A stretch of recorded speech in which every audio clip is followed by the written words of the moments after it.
Welcome to this episode of the Talent Forge, where together we are shaping the future of training and development. Today, we have a special guest coming to us from Atlanta, Georgia, Jay Harris. Welcome, Jay. Hello, hello, hello. Thank you for having me. All right, so I learned enough just in our connection that I was definitely going to like you as soon as I saw your name. We share a name, which is That's awesome, right. but we actually share some similar backgrounds, and Yeah, I'd love for the audience to get to know you, Jay. Tell us, yeah, how did you get into training, coaching, leadership? I'd love to hear that story.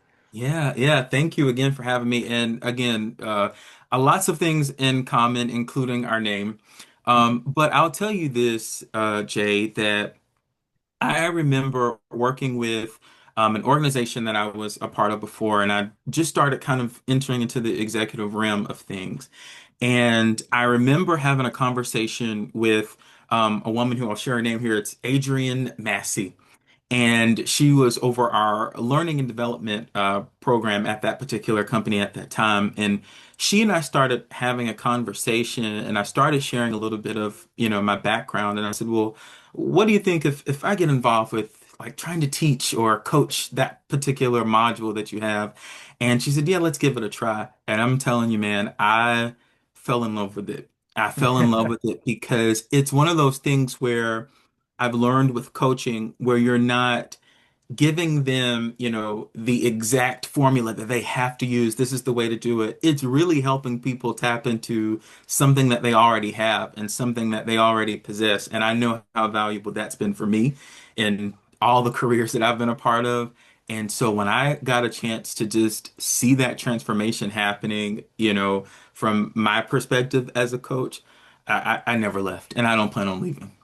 Okay, I love Yeah. that. So, Yeah. and that's the thing is once you get a little taste of the Oh, experience of coaching or training and really helping elevate people, I yeah. do think it's like then it's like, all right, when's my next Yeah. coaching bump? When's my next Right, coaching right. bump, right?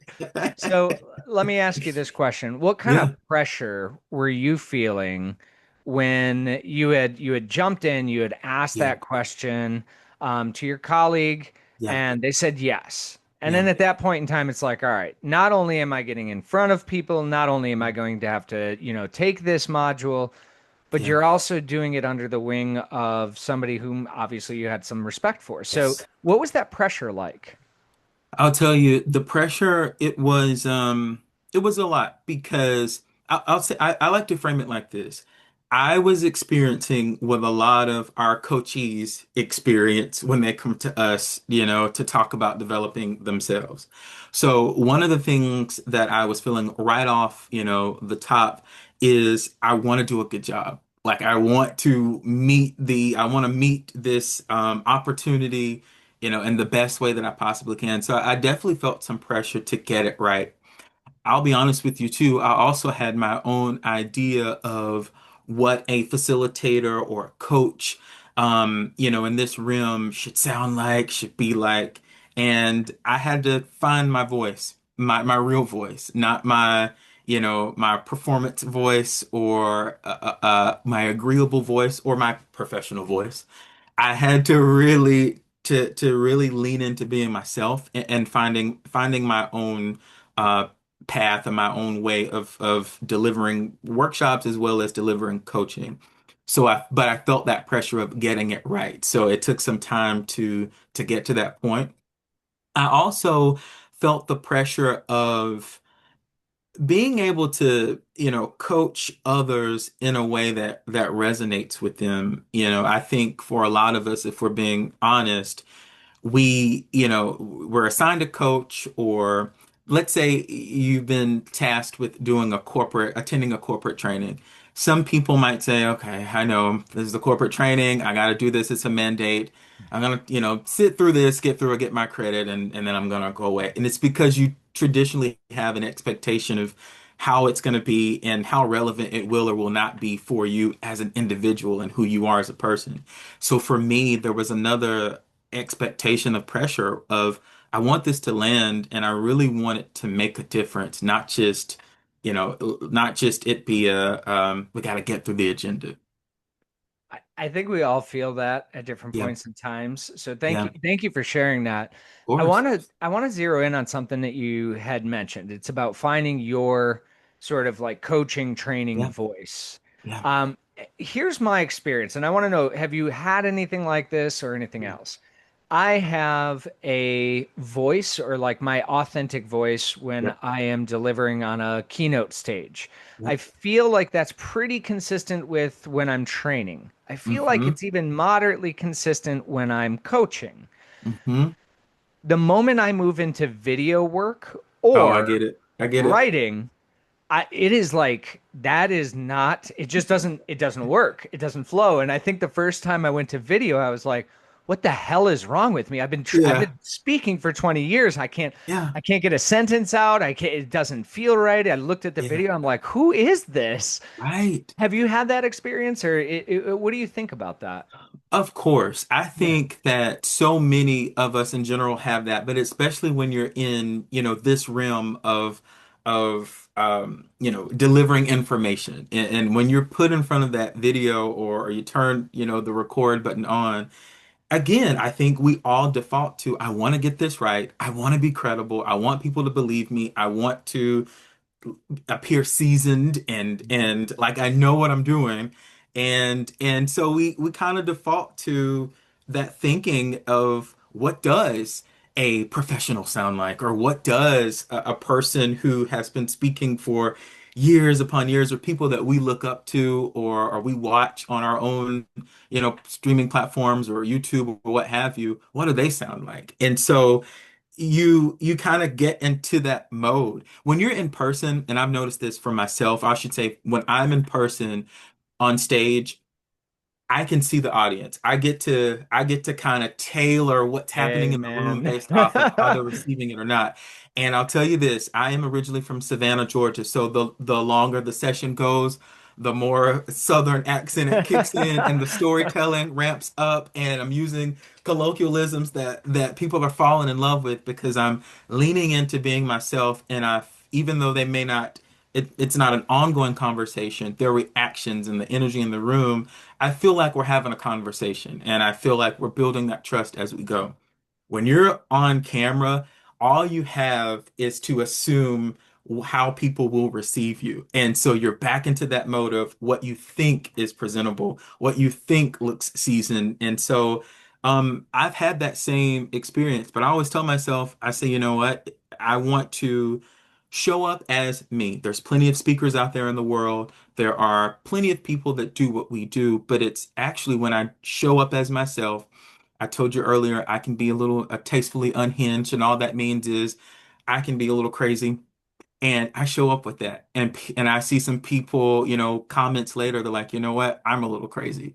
And I get that. Or you being that vulnerable about being intimidated for the first time speaking in front of a group, even though you know you can do this, that resonated with me because I felt the same way when I got up to speak. So it's something about that authenticity that if you lean into it, you're gonna hit a home run.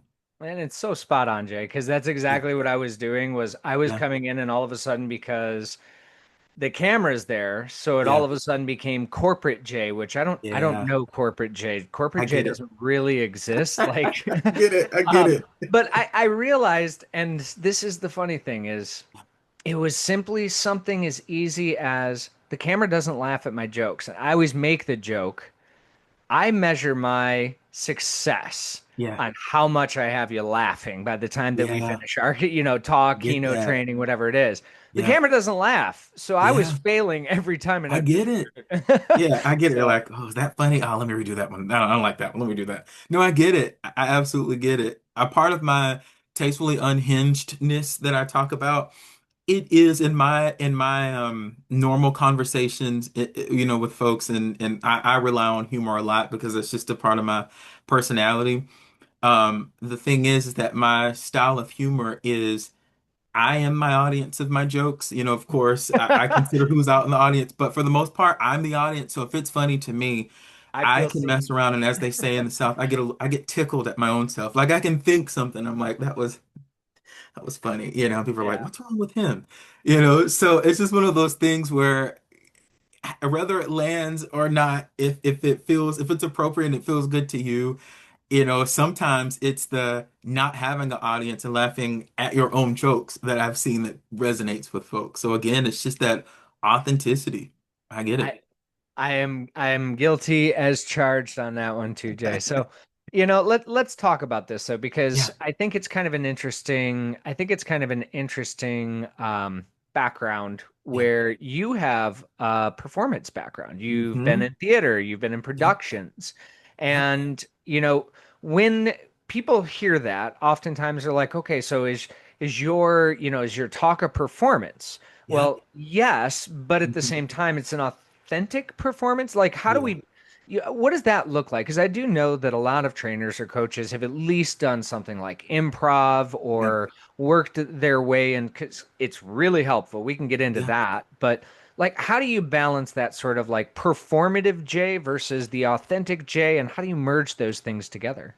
Well, the first thing I want to say, number one, that's a really good question. And I want to say that it took some time to get to a space of it not being a performance for many reasons that I won't belabor our time. However, I do want to acknowledge that as I mentioned earlier, we all want to do a good job. And we all want to deliver what insight, information, speaking according to sometimes an invisible rubric of success that we've created in our own head, or sometimes based off of things we've watched on YouTube, or maybe someone that we really admire that's a well-known speaker, things of that nature. So it took a moment to allow myself to just be inspired by those things and by those people, but to not take on their rubric as my rubric. How I Right. resonate and land with people is unique to me and unique to your listeners and viewers. So I had to start with that kind of a mental reframing, if you will.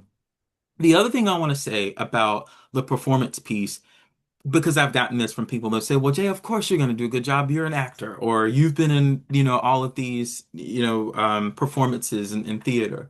And what I like to tell them is that studying performing arts and studying improv and things of those, the artistic sense of speaking, it wasn't a matter of pretending, especially when we talk about improv.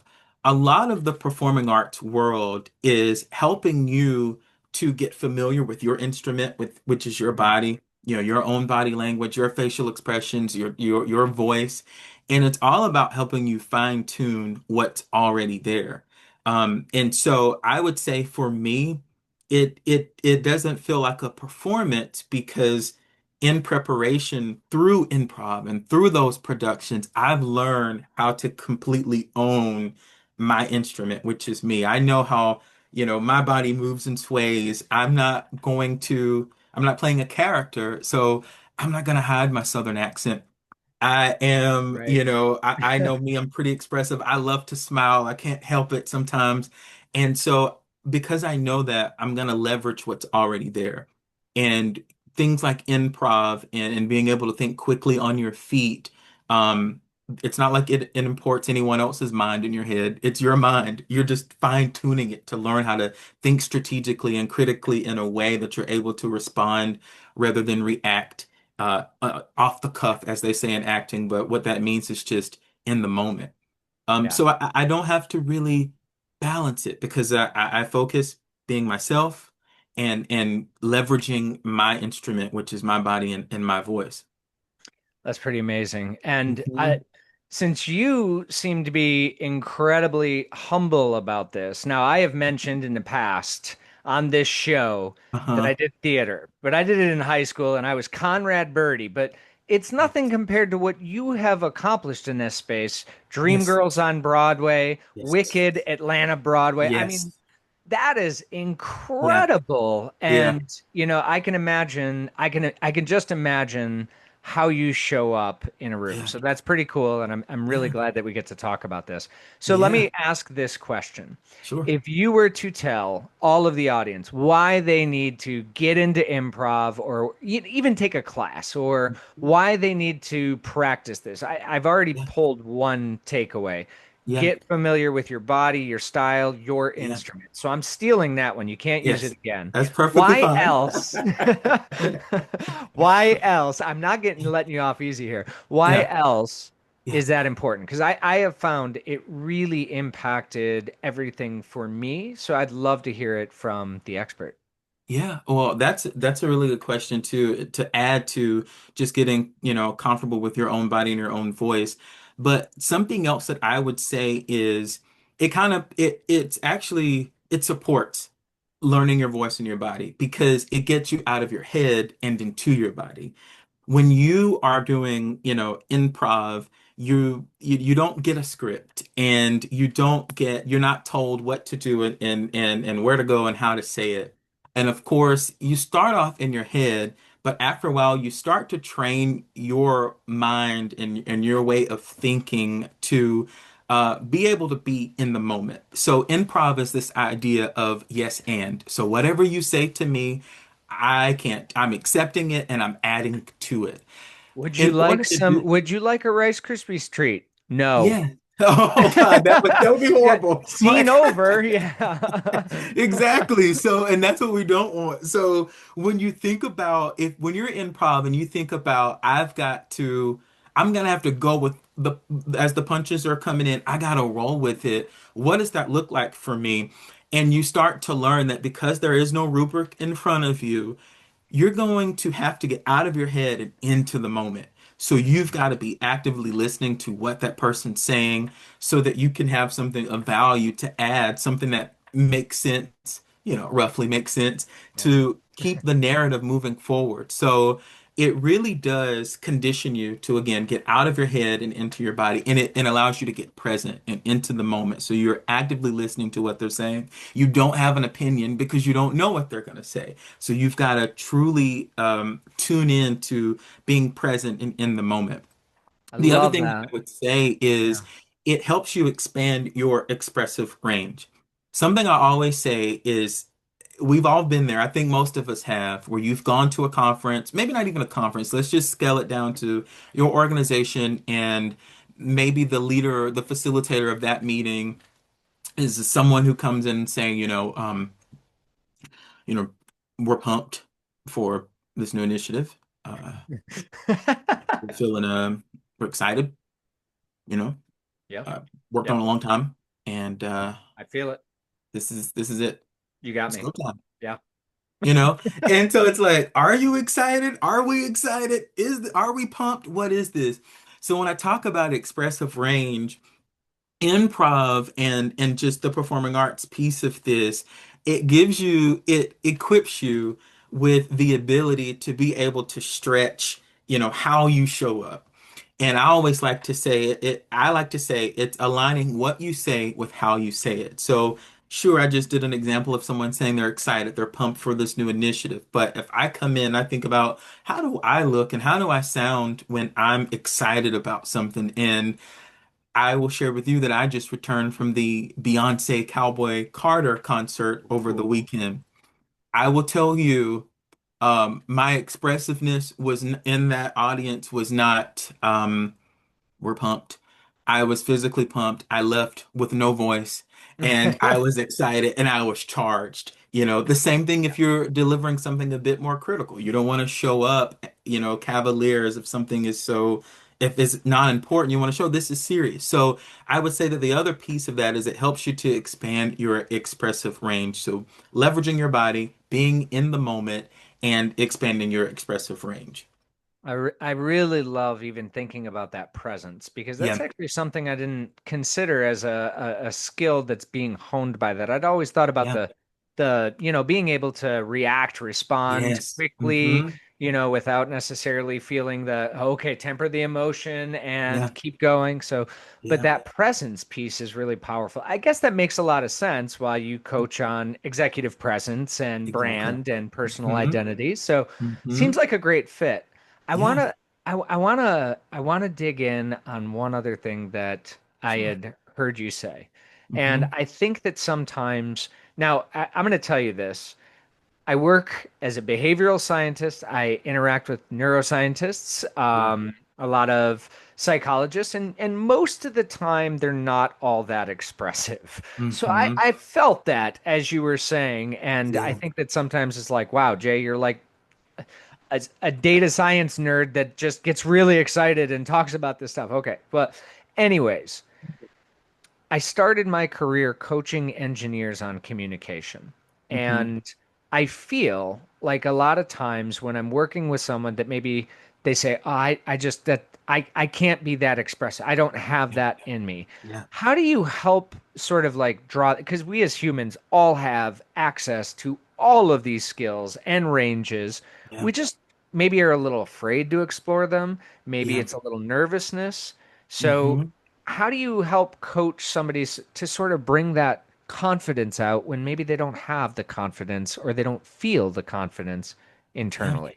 Yeah, that's a really good question. And it's something that comes up a lot where people, again, I mentioned earlier that people say, well, Jay, you're into performing arts. It's easy for you. And people have this idea that presence is something that you're born with. You either have it or you don't. But I like to think about presence from the perspective of you being present, you having the ability to reach out, build relationships, being expressive, as I mentioned earlier. And there's a component of being of the self-knowing piece. So when I think about being present, that's being flexible enough to handle the unexpected in the moment. When I think about reaching out, again, that's building relationships through trust and credibility and connection, through empathy and emotional and situational awareness. I mentioned early expressiveness, that's aligning what you say with how you say it. And then the self-knowing piece, that kind of lends itself back to understanding your own voice, your own body. If you have an accent, sure, you can speak slower, make sure that people understand what you're saying, but don't let it be a barrier. If that's a part of who you are and that is a part of your genetic makeup, it's okay. Let's lean into it. Let's use it. If you know that you are a person who relies on humor, find a way to leverage it whenever you are, speaking to others, so on and so forth.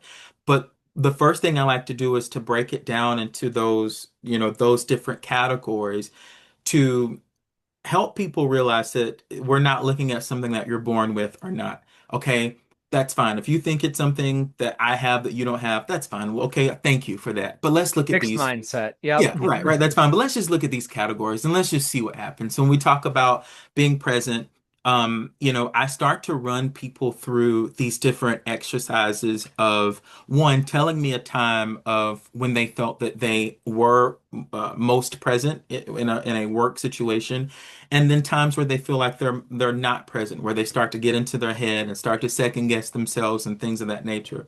So I start to learn more about how that person views presence Mm. and we start to find, what are the triggers for you or the things that make you nervous. You did a great job when you were talking to your colleagues, but as soon as the HR person walked in, you froze up. Or as soon as the director walked in or your CEO walked in, rightfully so, I noticed that your voice, it started to sound a little bit different than what I've heard it before. So we start recognizing when are the moments where I am most present when I am not.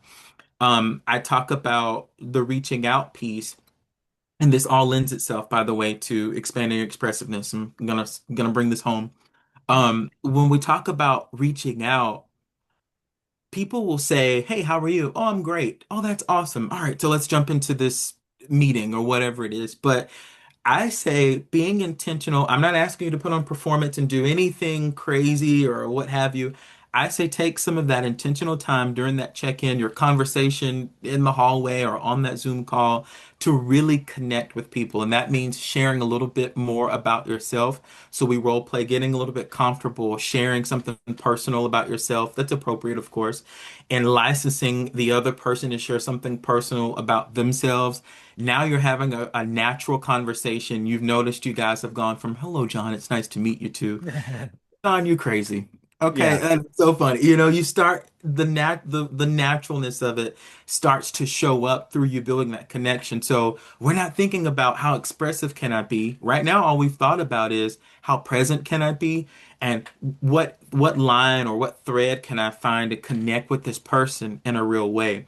And when you set the stage in that way, you find yourself getting comfortable, disarming the conversation, disarming the room in a way that you're able to be more of yourself. People are feeling more comfortable being themselves, and the expressiveness starts to lend itself into the conversation, to the interaction, and it starts to show up naturally. I will say one of the ways that we fine tune that is through some role playing. And I'll say, let me see you recite this line for me, this business line. We have an important matter to discuss. Let me see you say that in a way, that one line, as if you were really excited about something. And so when I go to you and I say, Jay, um, we have an important matter to discuss. It's exciting. That's something there, like, oh, I want to know what this is, versus if it's something that's more constructive feedback, or maybe there is a warning of some sort or some type of consequence, then that looks a little bit different. Or I have to say, John, we have an important matter to discuss.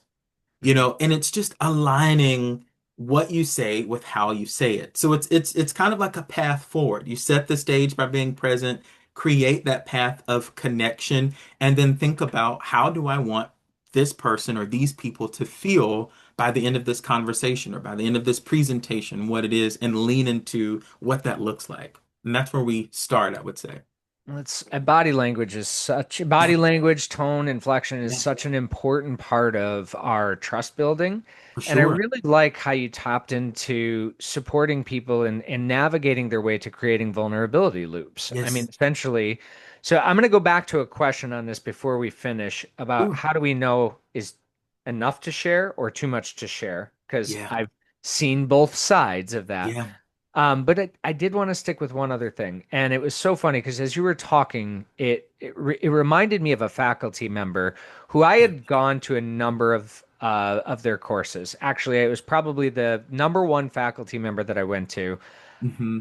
Dry as a bone, but wicked smart. I mean, Yeah, just brilliant. I loved the content, but yeah, there was points in times that I felt like I was going to fall asleep at 9:30 in the of morning. course. And then something strange happened. All right. Mhm. Another faculty who I happened to be good friends with was having a birthday party. That faculty member was friends with this faculty Oh, member. wow. And we happened to be at a backyard barbecue with the fire. Yeah. The dry, boring faculty member may have been one of the Yeah. funniest people on the planet. Yes. And like I'm in stitches the whole night. I'm Yes. crying, I'm laughing so hard.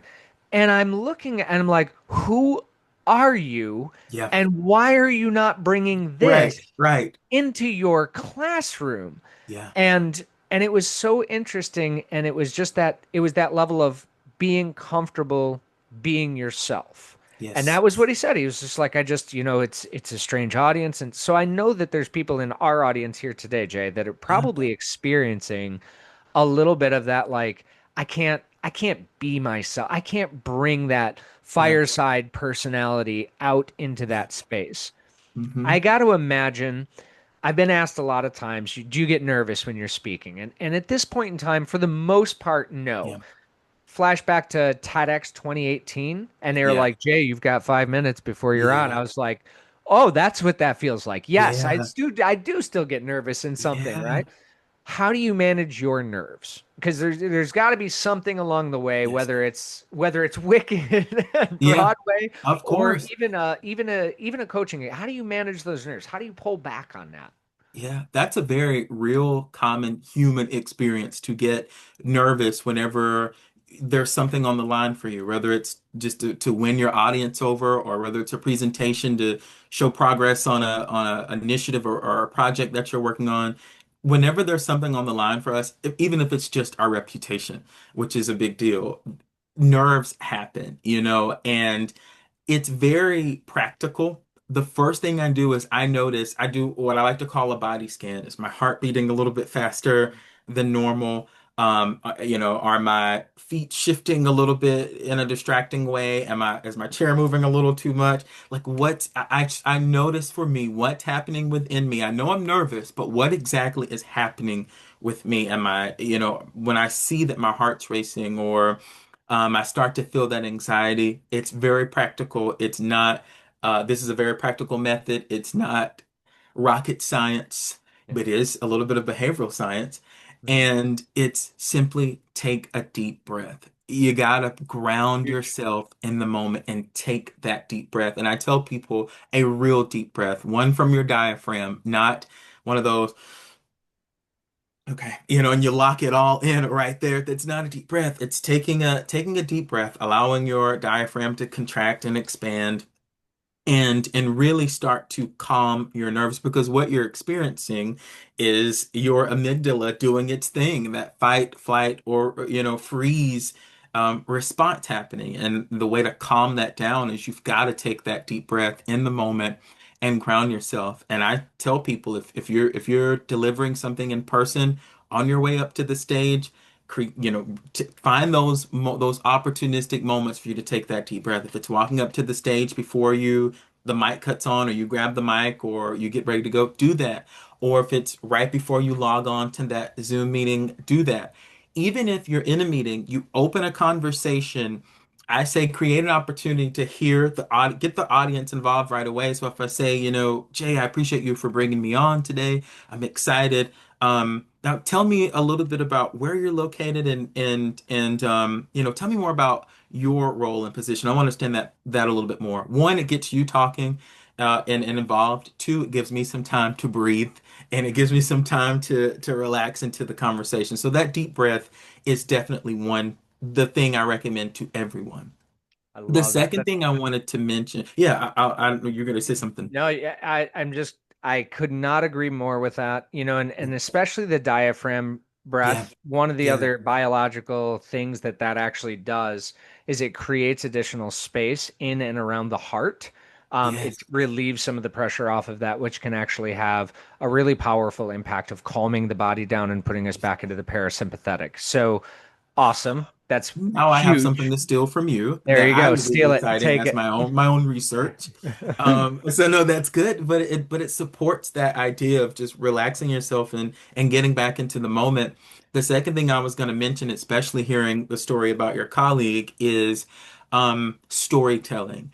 Find, especially when you're delivering data, numbers, and things that can put us to sleep at 9:30 in the morning, even though we just woke up and we should be excited, is find a way to incorporate storytelling. And whether it's a personal story or a metaphor type of story that you can weave the data into to make it interesting and palatable for any audience, I say is definitely going to be one of your um I start to say one of your best friends when it comes to delivering information, especially dry data. There's a study from uh, the London Business School where they say that people retain 65 to 70% more information when it's woven into stories versus 5 to 10% whenever it is just dry data and numbers and reports. And so I would say leverage storytelling. When your colleague was around that fireside chat, it's because he, one, felt more comfortable, but he's also just sharing stories. There's no rubric once again. So I say find those opportunities where you can weave what you have to say into a story that is relatable to folks and to people of any audience. I want to add a note to that to say, in terms of, of course, you want to be thoughtful about the time that you spend when you're sharing your story, but just again, be yourself. As a Southerner, we tell stories. They can go on and on and on and on. And I'm still telling a story from 10 years ago, and I should be finished this afternoon. But with that being said, one of the things I like that we do when we talk about storytelling is finding a way to be strategic with your storytelling so that it doesn't have to take forever, but it can be impactful and engaging and still win your audience over. And you get to implement some of your own personality, which naturally shows up whenever you weave a story into any conversation. So those are the top two things I would say for the sake of our conversation, taking that deep breath and leverage storytelling where you can. Yeah, that's really powerful. Yeah. And storytelling is one of those things really well documented in the andragogical sciences about human learning. Yes. And it's really something that does, it's like memory recalls even 6 times faster. on Wow. things where there's a Yeah. visual component, and usually the story is what creates the visual capacity for it because we Yeah. imagine ourselves, we see ourselves in the Yes. story. So Exactly. beautifully stated. All Mhm. right, so I want to ask this kind of final question, and Okay.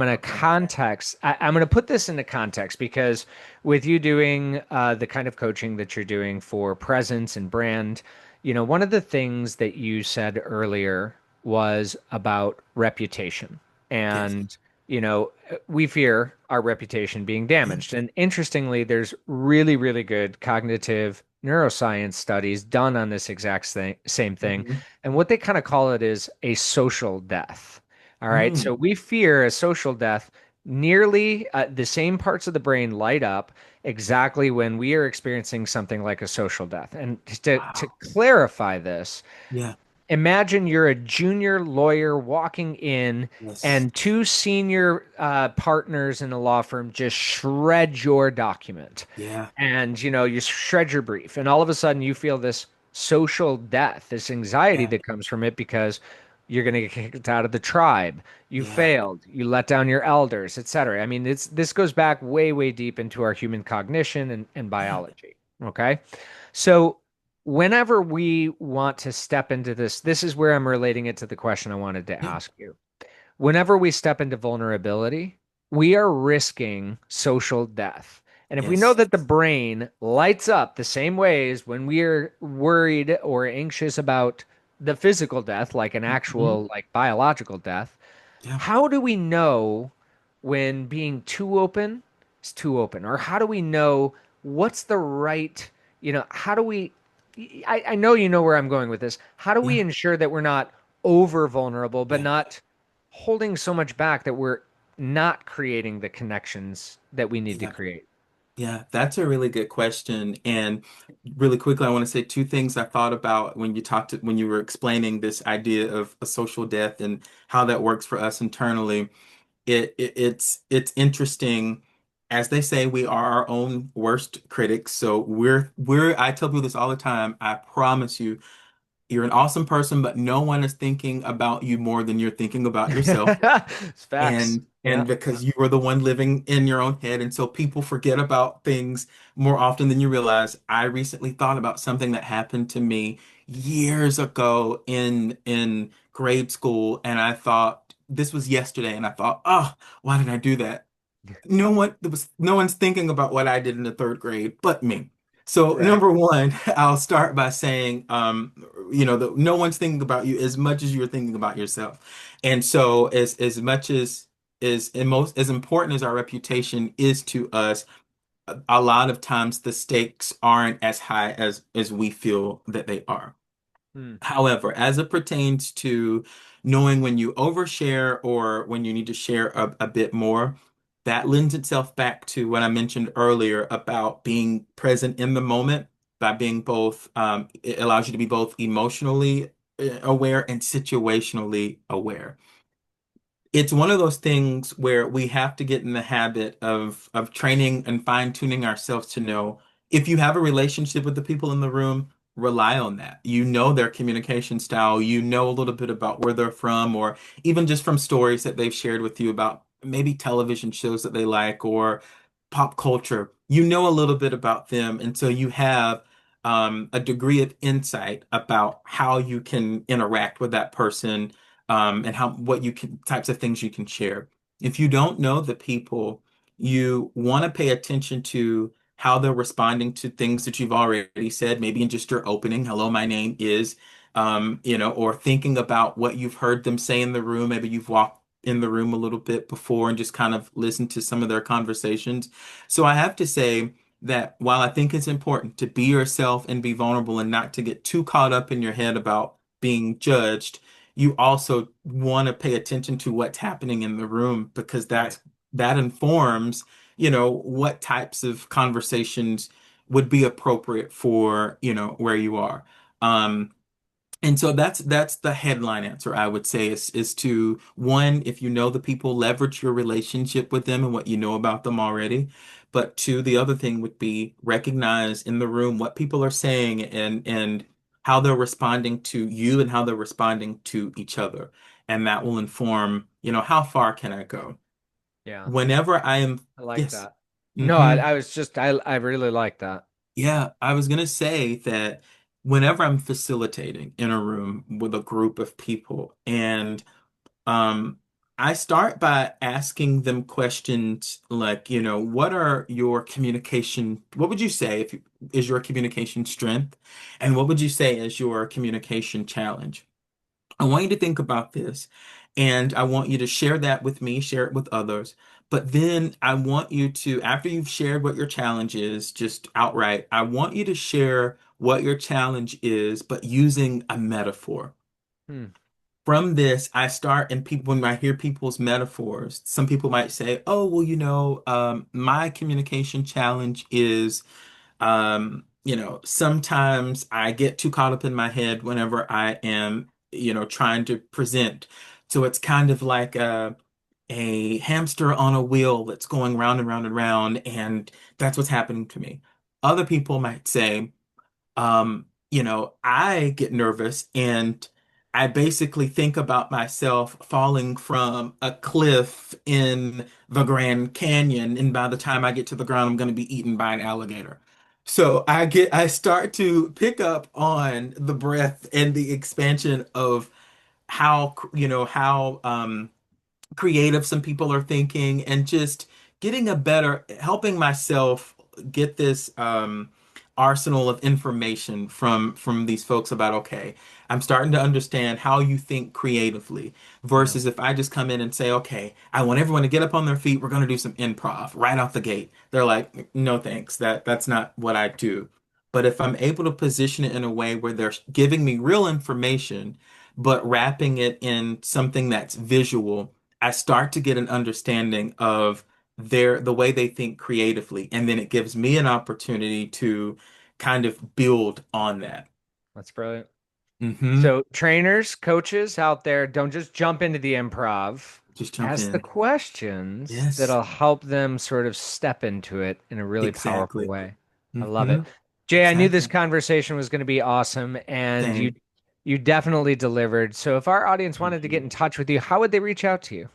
Yeah, so I would say a few ways. One, I would love to connect with, especially a lot of the other coaches and facilitators and trainers, HR professionals that are watching. Find me on LinkedIn, and there you'll see my full name, which is Javaris, and that's J-A, V as in Victor, A-R-U-S, Harris. But also, I'm gonna provide some ways for people to connect with me via email, because a lot of us face some of the same challenges, some of the same questions, and a lot of times it takes a peer or someone who's already in the same. You've been tasked. We want you to build a learning development program for VP plus. Go. Well, who are you going to talk to about that? I want to be able to help you with that. So you can connect with me via email as well at the letter J Harris at Ariel Group, ARIEL group.com. And we'll make sure that's in the show notes. Jay, I Yes. want to say thank you. This has been an Thank awesome you. conversation. I would Yeah. say with a fellow thespian, but I am not of that level. I can say that when somebody's like, "Yeah, I did improv once back in college." I can say that, but I can't say that to you. But I've No, gotten to no learn. worries. But it is, I'll say a fellow theater enthusiast. How's that? I like that. I like that. I like that a But lot. you have given some great ideas and some great tactics, and I really appreciate you taking the time to be here with us on the Talent Forge. Of course. Thank you so much. Equally enjoyed our conversation. I knew I would also, and just thank you so much for having me. Had a great time. And thank you, audience, for tuning in to this episode of the Talent Forge, where together we are shaping the future of training and development.